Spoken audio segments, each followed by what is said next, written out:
Primeiramente, cumprimentar todos os participantes, todas as participantes, nesse momento a OEB, que é uma parceria da Ordem dos Economistas do Brasil com a Fundação Instituto de Administração, via Procede, que esse programa do Procede é coordenado pelo professor Almir, na Fundação Instituto de Administração. É mais uma palestra com duas excelentes palestrantes, duas professoras de renome que o professor Almir convidou. Daqui a pouquinho ele vai fazer a leitura do extenso, fantástico currículo das duas professoras. Nesse dia de hoje, dia 31, se nós fizermos invertido, seria até dia 13, né? Estamos pensando no dia 13 de agosto, que foi o dia do economista. Fizemos uma programação ao longo do mês de agosto, lembrando sempre do dia do economista e festejando a nossa profissão ao longo do mês de agosto. E estamos encerrando o dia do economista, o mês do economista, com a palestra que será proferida pelas professoras Raquel e Annelise, cujo título é ESG, Meio Ambiente, a Questão Social e a Governança, Oportunidades e Desafios da Atualidade Econômica. Professor Almir, feito esse introito, né, essa entrada, já passo a palavra a você para que leia resumidamente o extenso currículo das professoras e possamos passar para as palestras propriamente dito. Então, saúdo novamente todos os nossos participantes e tenho certeza que teremos duas excelentes palestras. Estamos de parabéns. Obrigado, presidente Manolo, excelente. Quero começar agradecendo também a plateia, que sempre fiel nos acompanha nos momentos OEB, e agradecer especialmente a professora Annelise Vendramini e a professora Raquel Costa, que nos brindam hoje com este tema muito oportuno para a academia, para o mundo corporativo, para a sociedade em geral. O nosso evento começa com a professora Annelise, não é? Então, falarei um pouco da professora Annelise, falar do currículo dela, nós tomaríamos o tempo da palestra. Mas, professora Annelise, muitíssimo obrigado pela gentileza da sua presença, da sua participação. Professora Annelise, administradora, mestrado, doutorado pela FEA-USP, professora da Fundação Getúlio Vargas, ela é coordenadora de pesquisas em finanças sustentáveis no Centro de Estudos de Sustentabilidade da Fundação Getúlio Vargas, projeto de canalização de recursos financeiros privados para o desenvolvimento sustentável, para a valorização de serviços e ecossistemas, para a agricultura de baixo carbono, enfim, dentre muitos outros. A professora Annelise tem mais de 20 anos de experiência profissional como professora, como analista de investimentos e análise de investimentos em processo de fusões e aquisições, enfim. A professora Annelise hoje nos brindará com realmente uma aula sobre esse tema ESG, que é um tema do momento. Na sequência que a professora Annelise fizer a sua apresentação, a sua aula, então eu farei um breve resumo também do currículo da professora Raquel Costa, e aí, ao final, abriremos, como de hábito temos feito, para eventuais perguntas. Professora Annelise, a palavra está com você, com nossos... Obrigada. Obrigada, professor Almir, obrigada pelo convite. Oi, Raquel. Tem uma coisa sobre o meu currículo que eu não falei, eu acho que é uma das coisas mais importantes, que eu fui professora da FIA por mais de 10 anos, ou quase 10 anos. Aí. Poxa, Annelise, então eu sou da casa, mas eu não falei isso, eu esqueci de falar. Mas então eu sou da casa. Com muito, muito carinho. Já é da fé, não é? Naturalmente. Sim, da fé com certeza absoluta, mora no meu coração. Eu falo, eu chego na fé, gente, só abrindo parênteses, eu chego na fé, eu posso estar de mau humor, o teto pode cair na minha cabeça, mas que alegria chegar naquele lugar. Eu amo de paixão, loucamente.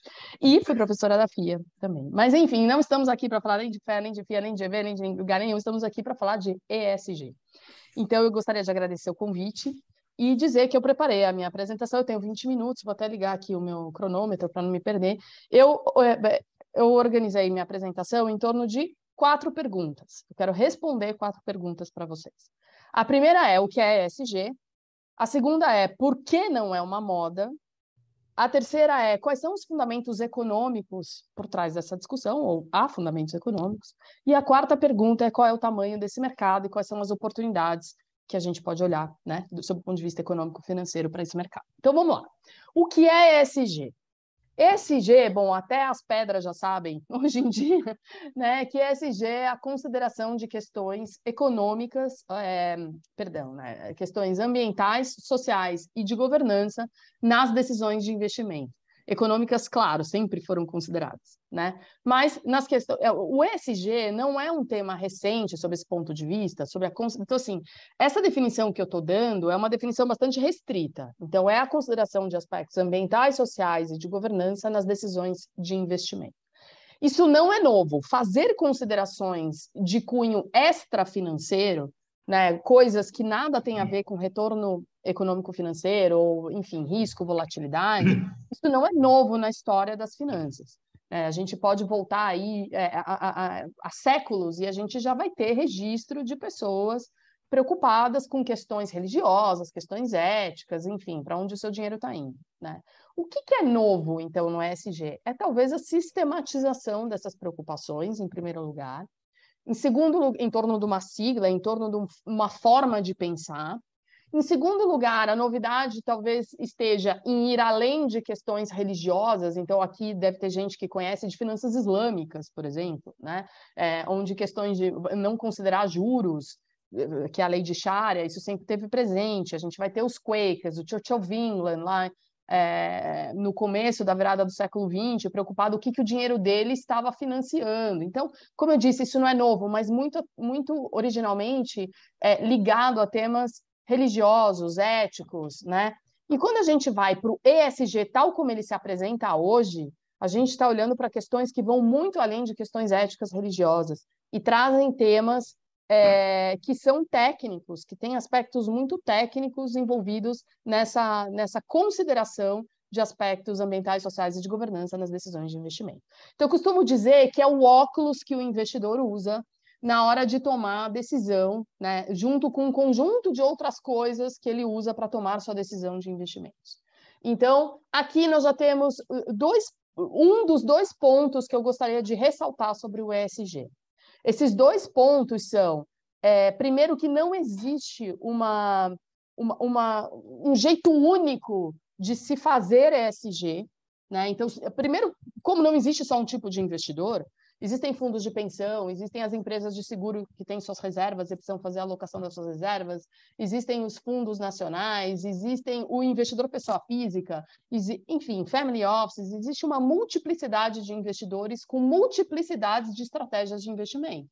Tem aquele investidor que vai ter uma carteira mais agressiva, outro vai ter uma carteira mais conservadora, um mais no curto prazo, outro mais no longo prazo, enfim. Existem múltiplas estratégias de investimento porque existem múltiplos perfis de investidores. Ora, a estratégia ESG, ela está a serviço da estratégia de investimento, portanto, ela também pode ser bastante variada. Então, não existe só uma forma de se fazer ESG, né? Normalmente, a gente lê na imprensa uma versão muito reduzida do que é uma estratégia ESG, com um certo grau de voluntarismo e uma certa visão um pouco equivocada em alguns lugares, enfim, várias pessoas falando muitas coisas, né? Do tipo, se é uma empresa que, sei lá, tem algum teor de combustível fóssil, não se pode investir nessa empresa se você for um investidor ESG. Isso não é verdade. Há várias estratégias ESG possíveis, como eu estava dizendo, uma delas é o que a gente chama de engajamento. Então, você tem até no seu portfólio, mas você se engaja com a empresa para que ela melhore suas práticas e por aí vai. Então, há múltiplas estratégias ESG, isso dá um curso, não dá para eu falar aqui no tempo que eu tenho, mas eu gostaria que vocês ficassem com isso em mente. E o segundo ponto que eu gostaria de ressaltar, ainda nessa agenda ESG, é que o que está embaixo do ambiental, do social e da governança pode variar de investidor para investidor. Então, alguém poderia me perguntar, tá, Annelise, mas o que é o E do ESG? Dá exemplo, E vem de environment, né? Então, dá exemplo de questões ambientais. Vamos lá. Então, a gente tem as questões ambientais que estão dentro dos muros da empresa, né, como ecoeficiência, quanto está consumindo de água, quanto está consumindo de energia, qual é a quantidade de resíduos que estão sendo produzidos, né? E questões que estão na sua cadeia de valor, né? Então, como que essa empresa, por exemplo, logística reversa, contribuição para problemas atuais gravíssimos, como a questão da mudança do clima, ou a questão da biodiversidade dos ecossistemas, são exemplos. Porém, eu diria para quem me perguntou isso, nem todo investidor vai ter exatamente o mesmo cardápio de questões ambientais. Então, vai ter aquele investidor que só vai olhar para clima, vai ter aquele investidor que só vai olhar para água, vai ter um que vai olhar para clima, água e biodiversidade. O outro vai olhar só para enxofre, emissão de poluentes atmosféricos. Não sei, não existe esse cardápio único. E a mesma coisa para as questões sociais e para as questões de governança. Dentro do E, do S e do G, obviamente, se a gente está falando do mercado investidor, obviamente o G é mais importante, né? Isso é outra coisa que vocês provavelmente não vão ler no jornal, mas eu garanto para vocês que é. Por quê? Porque a governança a governança trata das estruturas e processos que permitem ao investidor monitorar os seus investimentos e buscar fazer, né, esse monitoramento na medida do possível, na medida da participação dele, obviamente, financeira naquela empresa, mas assegurar o seu retorno. Então, esse monitoramento é fundamental. Então, dentro da dimensão governança, que sempre existiu e sempre foi muito importante, o E, o S e o G, né, esse movimento, digamos assim, estruturado, que ganhou muita força nos mercados desenvolvidos a partir do ano 2000, e aqui no mercado brasileiro é um movimento mais recente no mercado brasileiro. A novidade é no mercado brasileiro, porque no mercado internacional isso não é novidade, né? Então, a governança emprestou alguns elementos importantes aí da dimensão social e da dimensão ambiental, como, por exemplo, a diversidade no conselho, enfim, que se alguém quiser a gente pode explorar um pouco mais isso, tá? Então, isso é o que é ESG. Antes de passar para a segunda pergunta, eu gostaria só de dizer que a economia, né, é uma ciência social. Então, ela está naturalmente, ela reflete o pensamento da sociedade num determinado momento do tempo. Está sempre em construção, está sempre em evolução. Finanças também, né? Então, essas discussões sobre ESG, elas estão muito atreladas a discussões maiores sobre sustentabilidade, né, e desenvolvimento sustentável. E, como eu disse, o ESG, do ponto de vista técnico, é um recorte bem específico, que é como o investidor olha, né, como ele considera questões ambientais, sociais e de governança na sua caixa de ferramentas aí, na hora de avaliar investimentos. Entretanto, tem sido utilizado o termo ESG como um substituto do termo sustentabilidade empresarial, sustentabilidade corporativa, que, a meu ver, é um engano, um equívoco, porque são coisas diferentes, e a gente não deveria, para o bem da sanidade de todos, chamar coisas diferentes pelo mesmo nome. Isso é um problema, né? Mas é isso, não são a mesma coisa, entretanto, muita gente tem usado como sinônimos. Então, como a gente está num mundo evolução, o pensamento está evoluindo, pode ser que daqui a pouco ESG, então, deixe de ter esse recorte mais técnico, como eu estava dizendo, e passe a ser sinônimo de sustentabilidade corporativa. Não é na sua origem, assim. Segunda pergunta, por que não é uma moda? Por que não é uma moda? Não é uma moda porque, como eu disse agora há pouco, o ESG é uma aplicação bastante restrita de uma discussão maior que tem a ver com as necessidades da gente caminhar os nossos modelos de produção e consumo no sentido da sustentabilidade. Mas o que é essa sustentabilidade?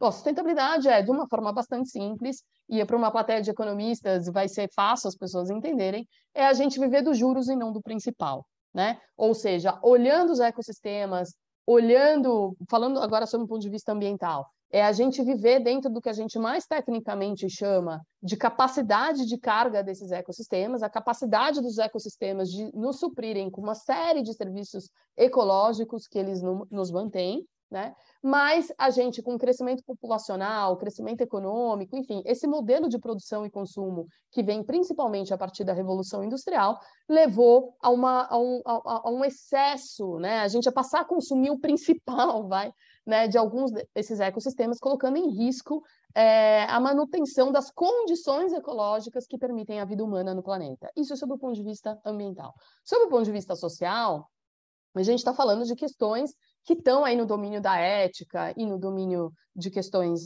mais da filosofia, enfim, da política, que tratam de como que a gente distribui os ganhos econômicos que vêm dessa exploração, né, ambiental, como é que a gente distribui isso de uma maneira mais razoável, enfim, considerando que a gente tem, de fato, um crescimento populacional muito impressionante nesses pouco mais de 200 anos, e aí questões importantes permanecem, como reduzir pobreza absoluta, como reduzir desigualdades de partida, enfim. Então, isso compõe aí, né? E essas discussões ambientais e sociais que eu estou trazendo, que estão no âmbito da sustentabilidade, elas são questões que têm a sua origem na ciência, seja nas hard sciences, seja na química, na física, na biologia, na matemática, enfim, seja em ciências sociais. Então, o foco da discussão não chegou no mundo das empresas, não chegou no mundo financeiro, porque alguém teve uma ideia genial e falou, nossa, agora a gente devia pensar nesse assunto de sustentabilidade. Nossa, pensei aqui nesse assunto. Não, isso chegou como um rebote, como um reflexo de algo que estava acontecendo tanto na ciência, propriamente dito, como no mundo político, como reflexo do que estava acontecendo na ciência e na sociedade civil organizada, né? Porque isso também passa pela sociedade civil organizada. Então, o que nós estamos vendo no mundo das empresas sendo chamadas a contribuir para a questão da sustentabilidade e no mundo financeiro trazendo as questões ESG, na verdade, são reflexos de questões muito maiores, eu chamo de as placas tectônicas, né, da sociedade, assim, se movendo nessa direção, entendendo que há fundamentos científicos importantes nessa discussão. Então, é aí que está a fonte da discussão. Eu gostaria de chamar a atenção para um termo, que é um termo importante nessa nossa conversa, que é o reconhecimento, né, da química e da física no ano de 2000, de que nós estamos entrando numa nova época geológica em que o impacto das ações humanas é mais importante que o próprio processo de entropia natural dos ecossistemas para gerar mudanças ecológicas. Eu vou repetir.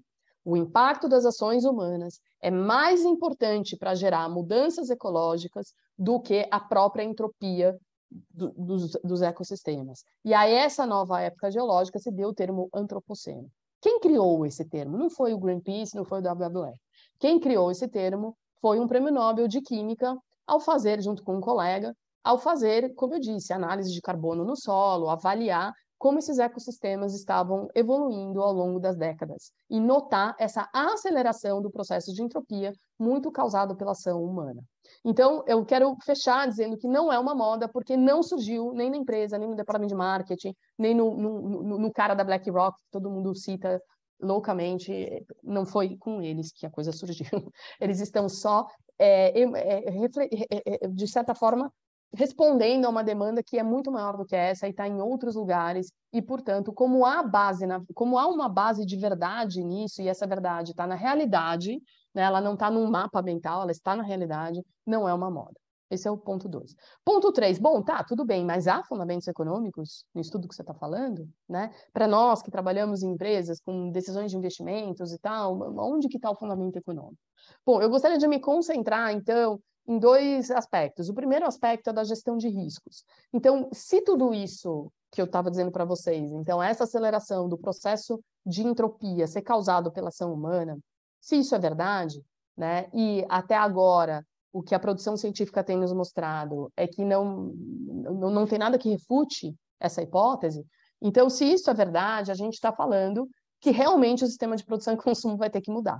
Ele vai ter que mudar porque ele vai ter que se adequar aos juros, né? E vai ter que parar de comer o principal. Para resumir a história toda. Se é assim, e isso é sabido na história econômica, a gente sabe que o sistema capitalista, que o jeito capitalista de operar, e eu estou usando aqui capitalismo como um sistema de mercado, né, regulado por preços, mediado, melhor dizendo, ou informado, melhor dizendo, por preços, esse sistema ele se reinventa de maneira perene, é da própria natureza desse sistema que ele constantemente se reinvente.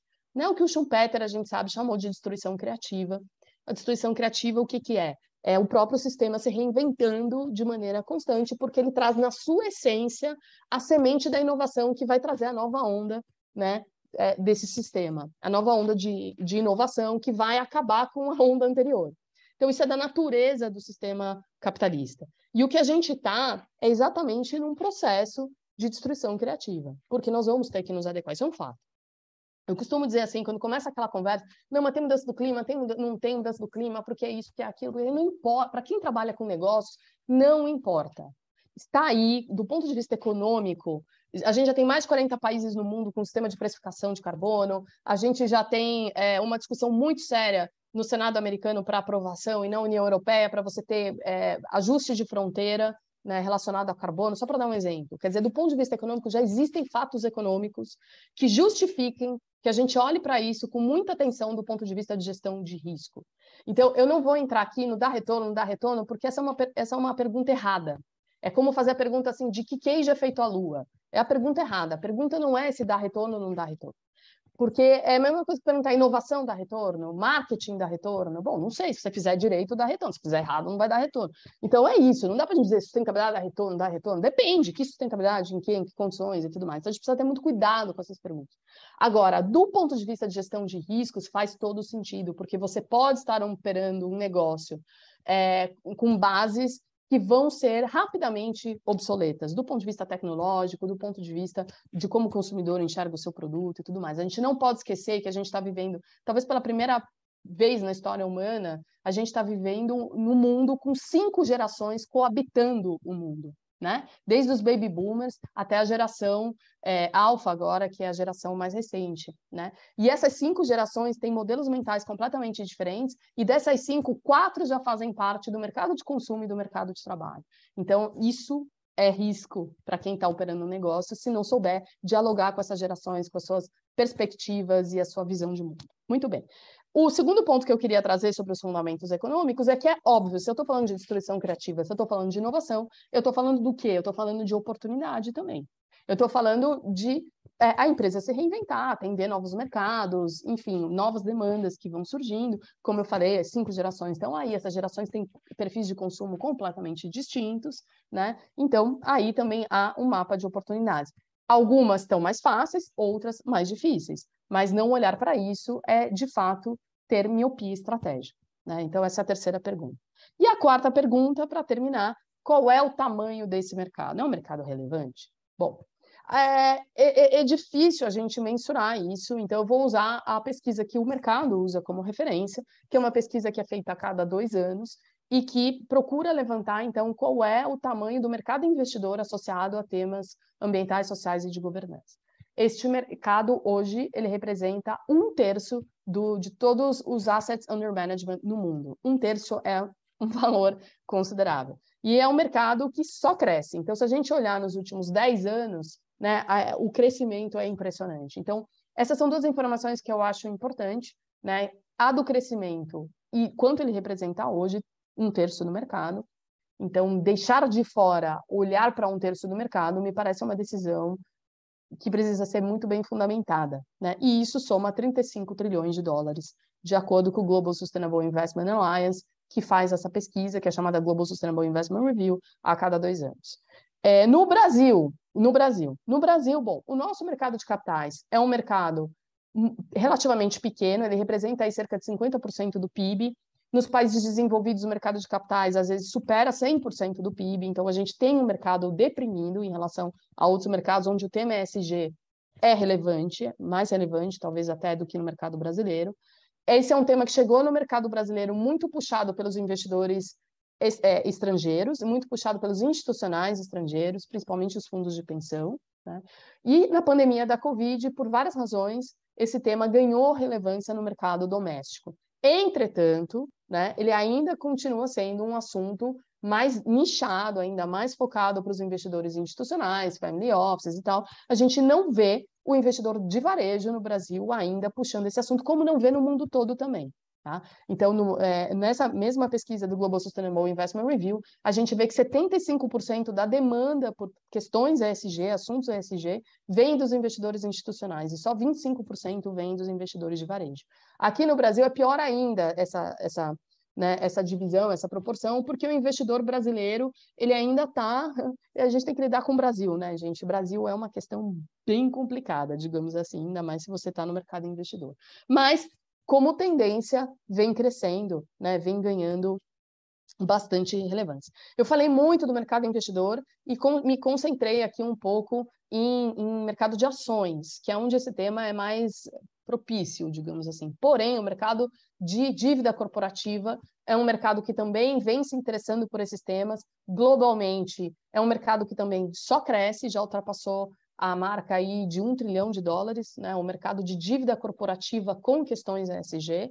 No Brasil, é um mercado que também cresce, né? Então, dentro desse guarda-chuva ESG, o mercado de dívida corporativa é um mercado muito interessante, que é onde estão os green bonds, os social bonds, sustainability linked bonds, e no mercado brasileiro ele também cresce, também vem ganhando interesse. Obviamente, isso tudo sempre sujeito à conjuntura. Então, se não é um momento, do ponto de vista econômico-financeiro, interessante para se emitir uma dívida, porque o mercado não está bom, né? Então, eu também não vou emitir uma dívida verde, porque eu não emitiria dívida nenhuma, né? Não faria uma emissão de debêntures, um CRA, um CRI, ou sei lá, né? Então, isso é importante a gente ter em mente.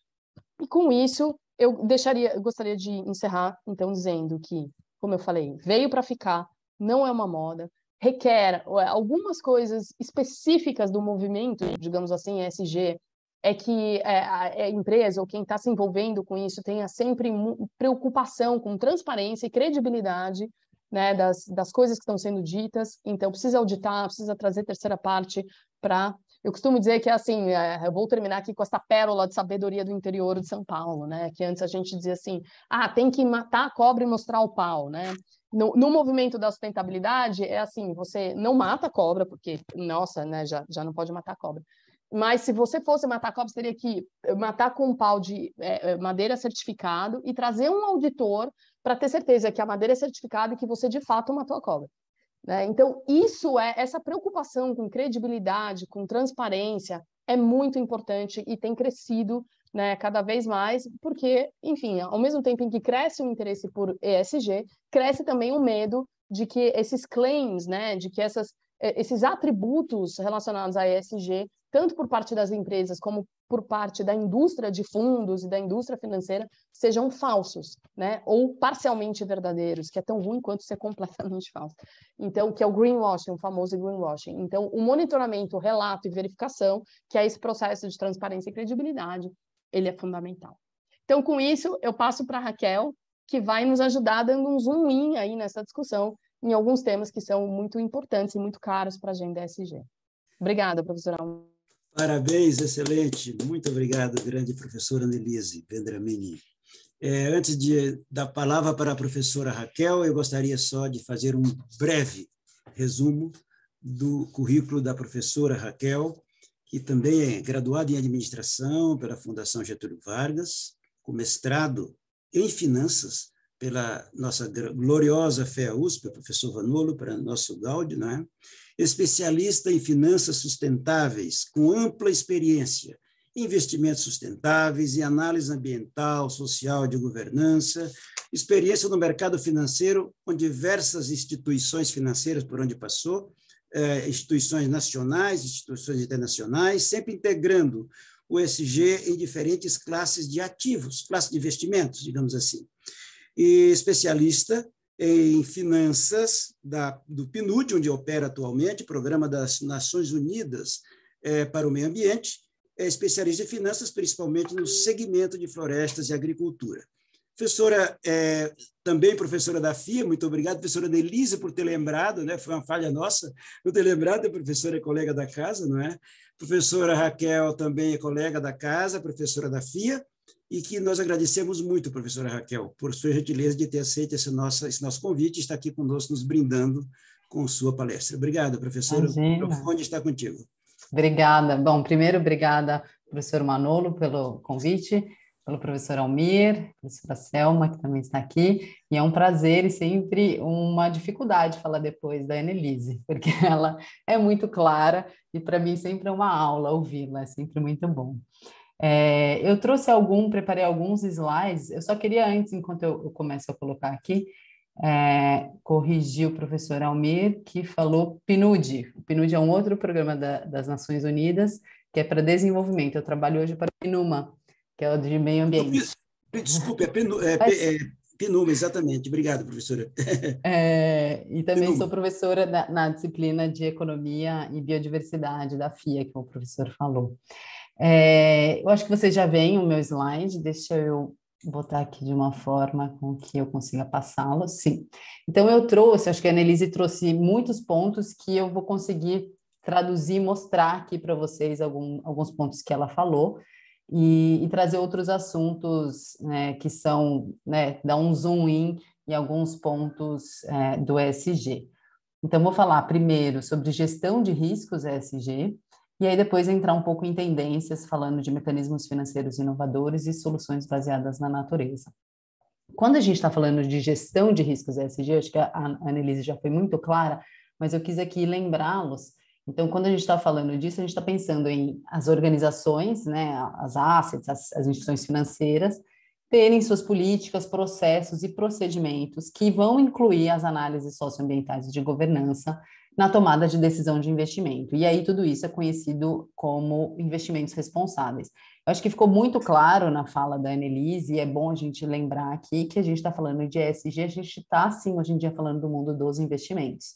E o ESG, ele está dentro das finanças sustentáveis. Então, a gente tem um guarda-chuva maior de finanças sustentáveis, onde a gente vai ter a sustentabilidade sendo incluída no crédito, sendo incluída nos seguros, sendo incluída na parte de investimentos. E quando a gente está falando do ESG, esse termo foi cunhado dentro do tema de investimentos. Então, que nem a Annelise falou, isso pode, né, mas porventura, ser incorporado para se pensar em sustentabilidade corporativa, mas ele está hoje reduto a esse universo dos investimentos. E aí, uma coisa que a Annelise falou, e quando a gente vai falar de gestão de riscos, a gente tem que pensar que essa gestão de riscos ela vai acontecer de diferentes formas, a partir da intenção que esse investidor tem nas estratégias que ele vai fazer de investimentos responsáveis. Então, esse slide, ele mostra esse espectro do capital, passando desde o retorno, apenas retorno financeiro, onde o investidor quer apenas estar preocupado na sua intenção com o retorno financeiro, àquele investidor que só quer impacto socioambiental. E aí, esse investidor, na verdade, é um filântropo, né? Ele quer apenas filantropia.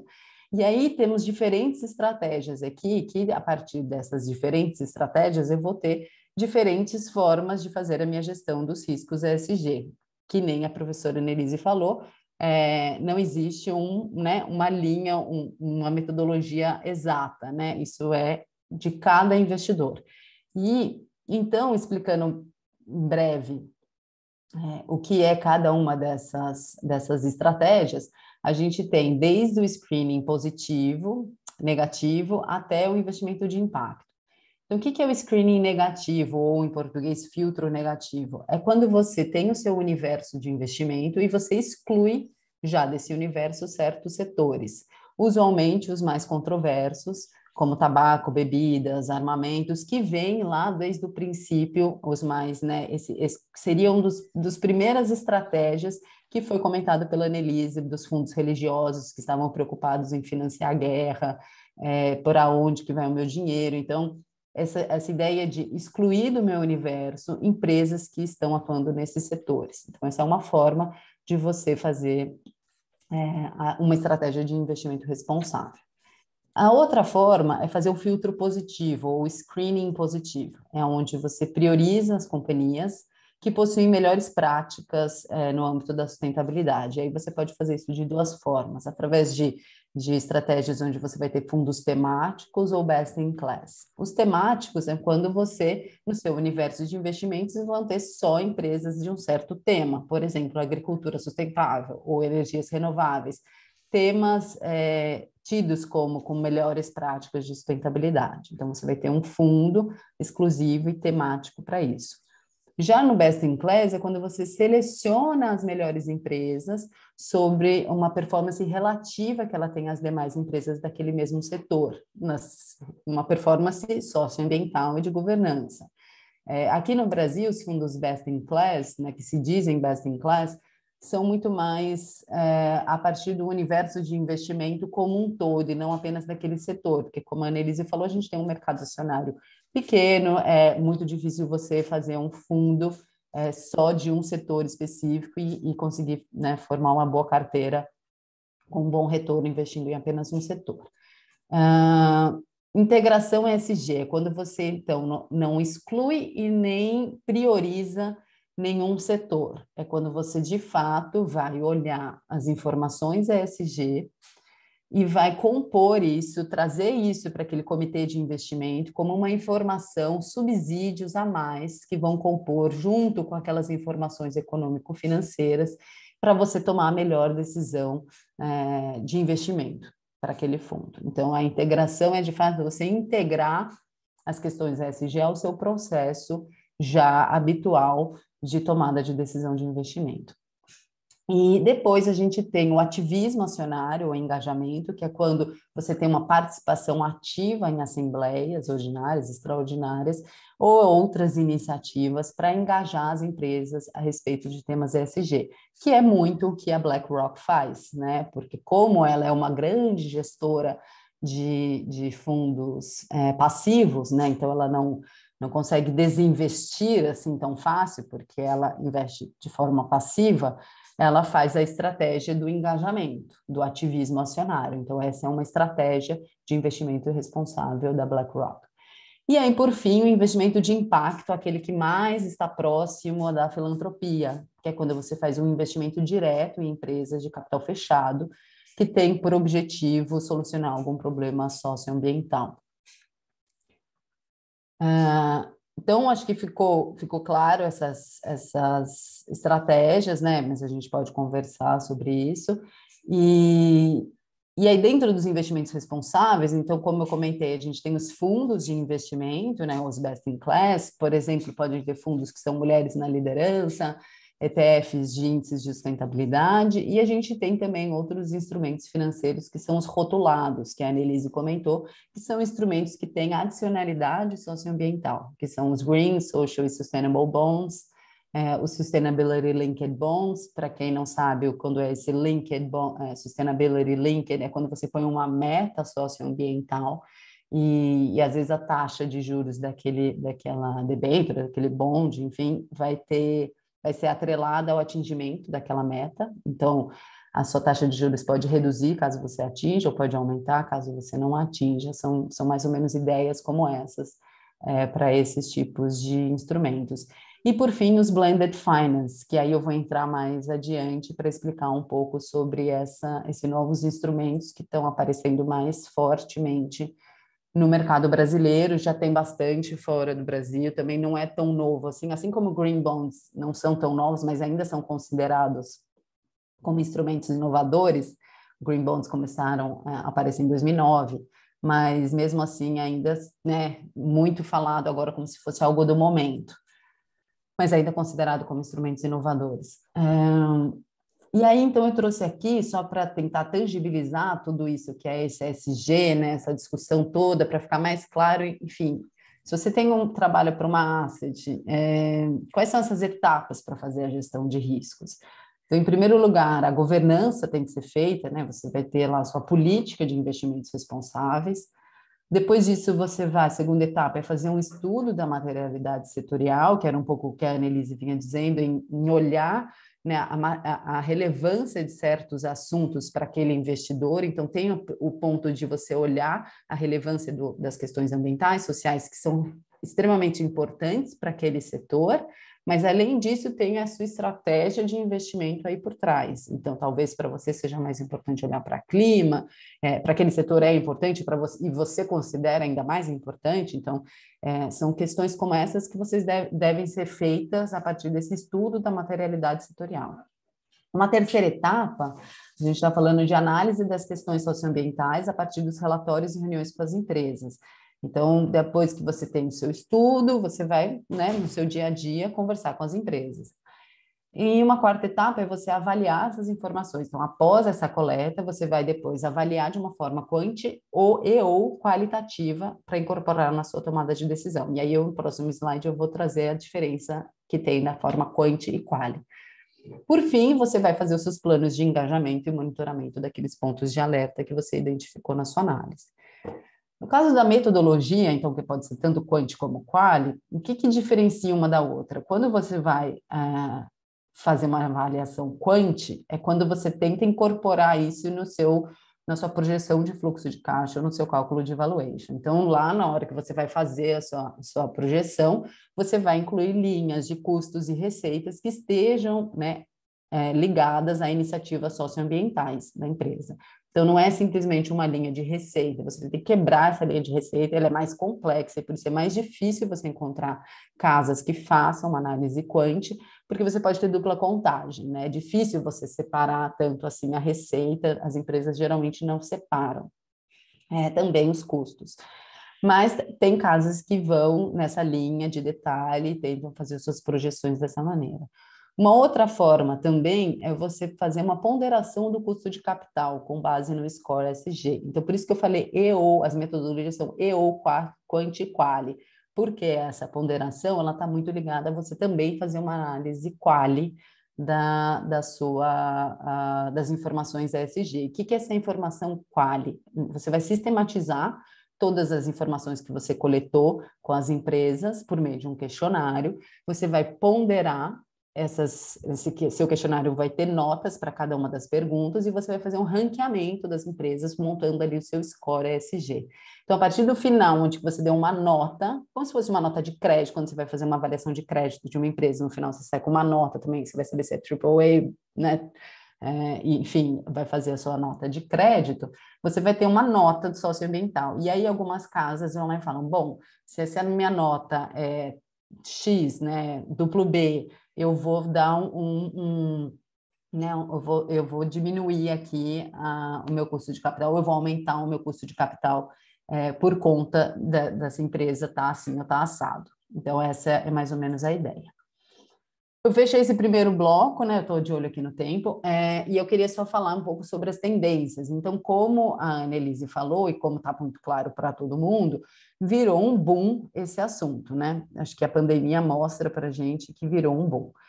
Esses slides, nesses dois gráficos, mostram para a gente como esse assunto cresceu na pandemia, mas como bem a Annelise falou, não é moda, né? Apesar desse interesse recente, não só no Brasil, como global, pelo termo ESG. Então, esse é um retrato da busca pelo termo ESG no Google. Dá para ver aqui esse aumento crescente na pandemia. E, assim, o porquê que isso aconteceu, na minha visão, muito ligado a gente, de fato, ter visto na hora que o avanço da atividade econômica e do contato dos humanos com espécies da biodiversidade, esse avanço, né? Então, a gente ter tido contato com outras doenças virais levaram a um risco sistêmico, né? Então, isso, de fato, levou a um risco da economia inteira, e aí ficamos em casa 2 anos passando por isso.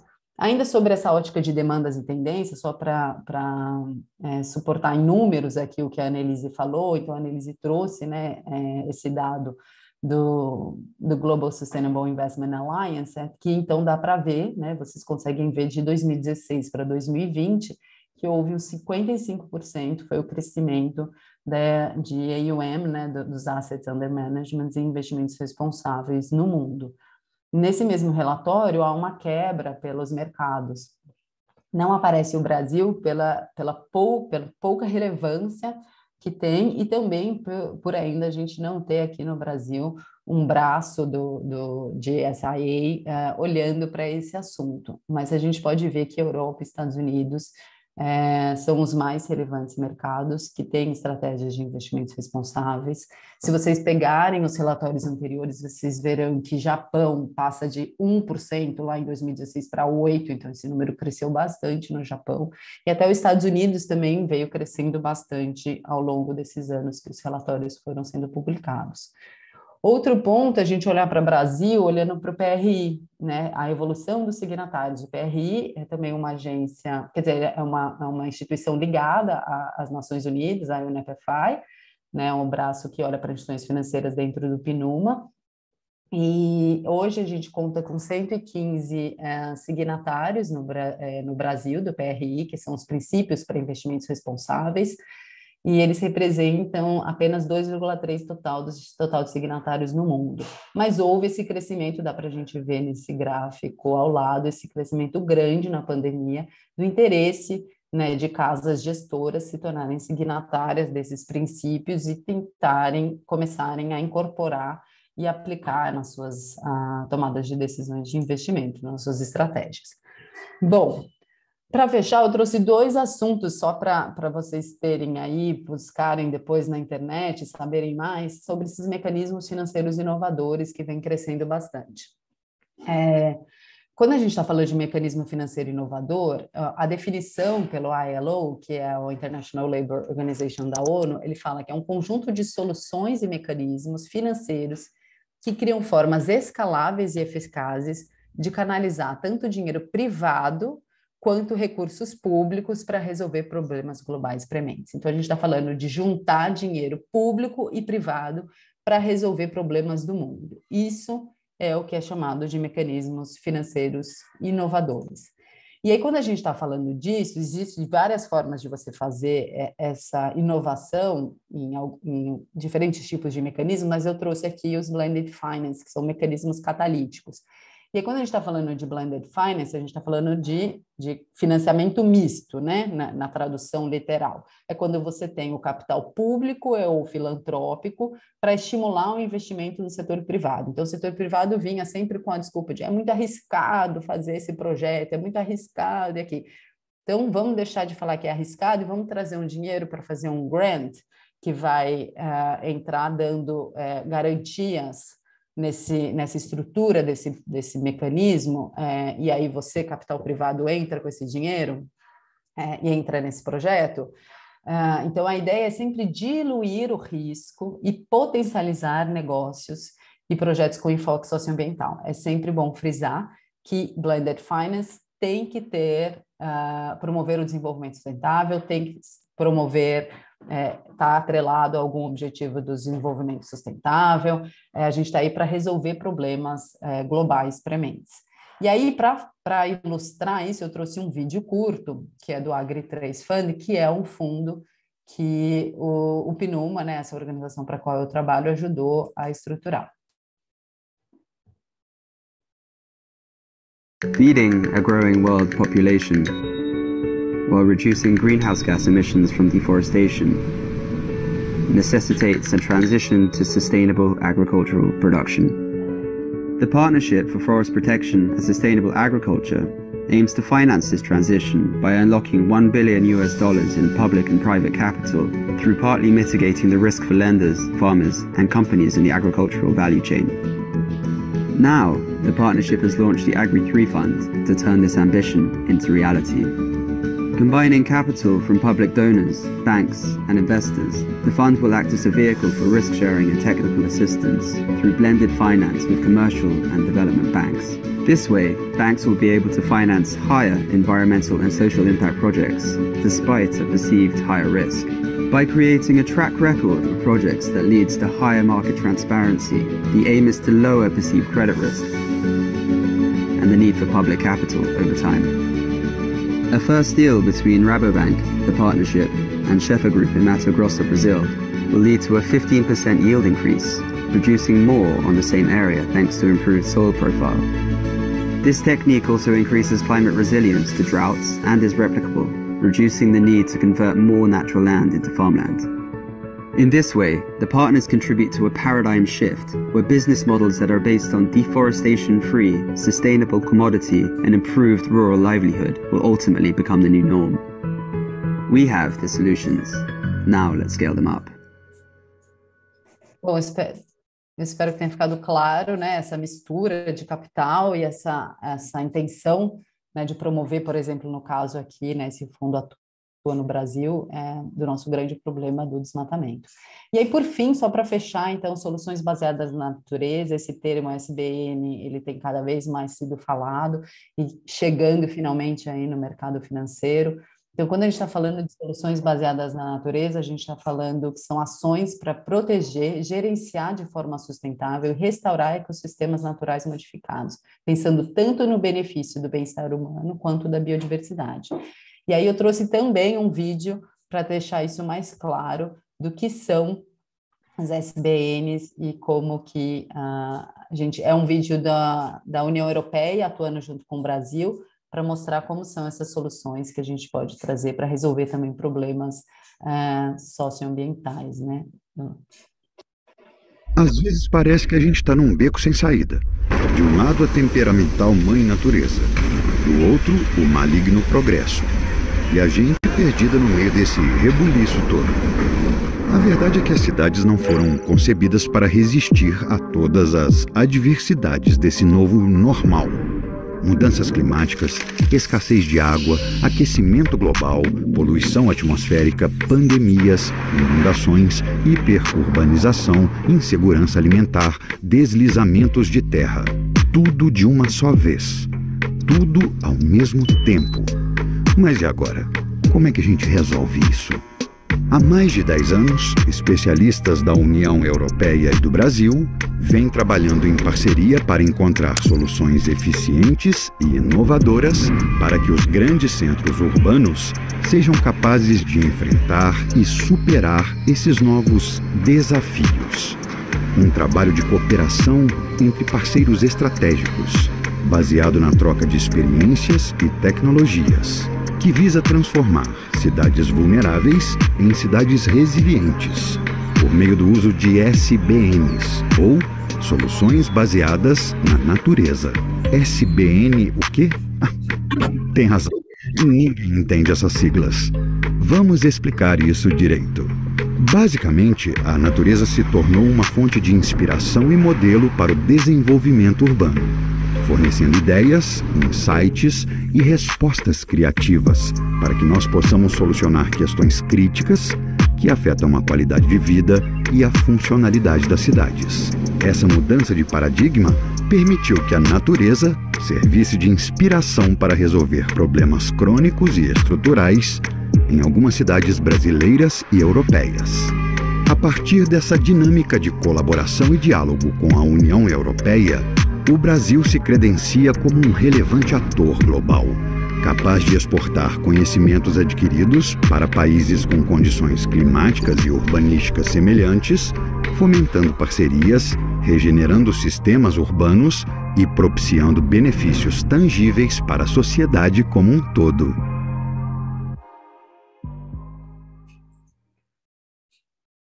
Bom, essa foi a minha breve apresentação. Eu agradeço o tempo de vocês, o convite, aí ficam os meus contatos e depois eu acredito que vocês devam receber os slides.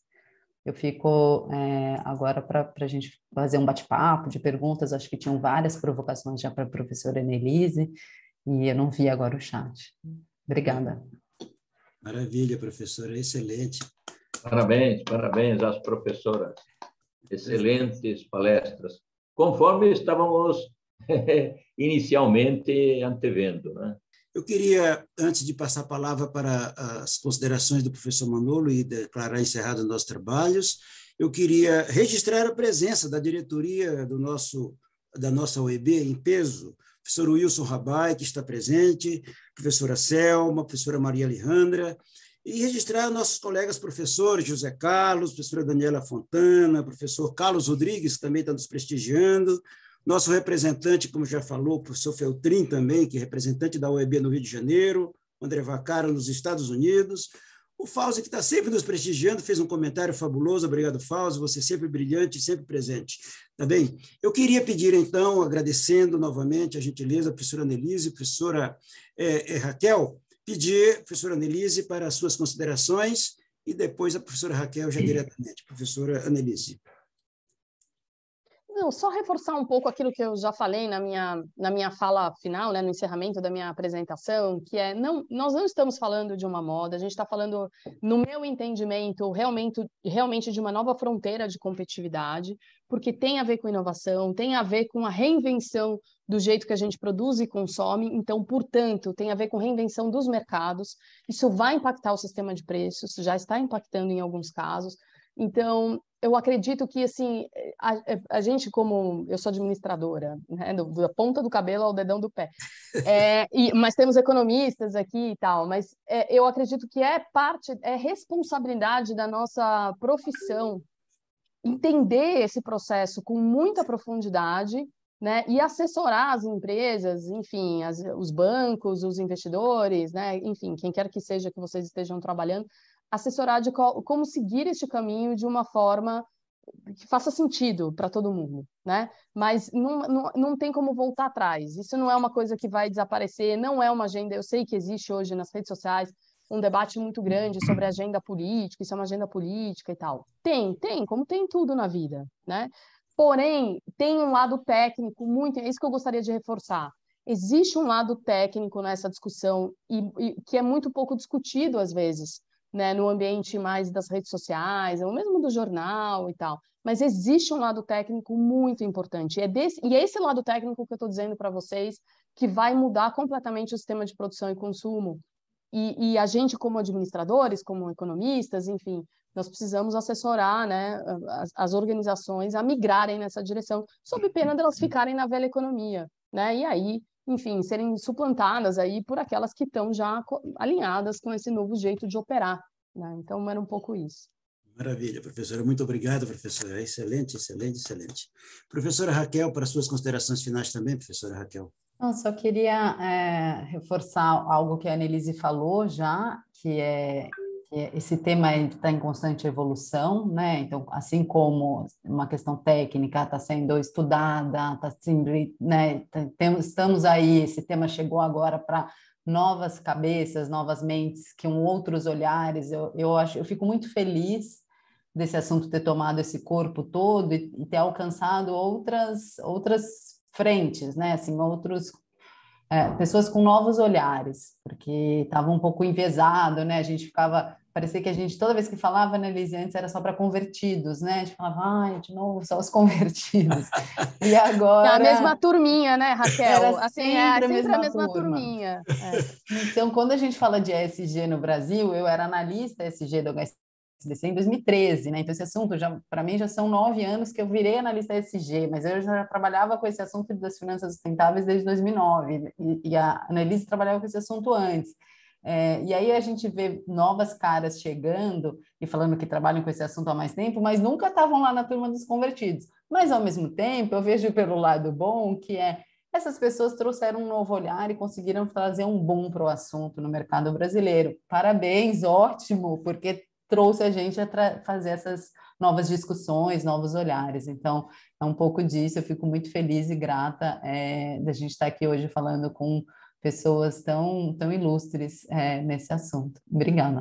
Muito obrigado, professora Raquel, mais uma vez. Professora Annelise, muito obrigado. Eu quero agradecer também a nossa equipe da FIA, a Carol, a Monique, a Milene, que sempre nos apoiam, e sem elas a gente não faria coisa nenhuma, tá certo? E agora, como, na realidade, depois do presidente ninguém mais fala, presidente Manolo, a palavra está com o senhor para as considerações que quiserem e o encerramento do nosso evento. Obrigado, professor Manolo. Obrigado a todos pela gentileza da presença. Bom, é dizer da nossa alegria, né, professor Almir, queridos participantes, por termos tido essa oportunidade fantástica de ouvir estas brilhantes professoras, a professora Annelise e a professora Raquel, que nos deram importantes informações sobre as questões ambientais, sociais e de governança nas empresas. Então, estamos todos de parabéns, professor Almeida. De parabéns por termos realizado esta edição especial, né, do Momento Ordem dos Economistas do Brasil, em parceria com a Fundação Instituto de Administração, a FIA, né, a nossa querida FIA, na qual o professor Almir tem um programa que é o Procede, do qual ele é coordenador. Programa muito, muito positivo e muito interessante, que vocês todos devem dar uma olhadinha para acompanhá-lo. E dizer que a nossa categoria festejou no dia 13 de agosto, Dia do Economista, mas estamos encerrando com chave de ouro hoje, esse dia, mês do economista. Convido todos os queridos participantes, bombamos hoje mais uma vez, para o próximo Momento OEB. E agradeço, então, a todos, e particularmente ao professor Almir, à professora Selma, por essas brilhantes descobertas, né, aqui na Ordem dos Economistas do Brasil e em parceria com a FIA. Muito obrigado a todos.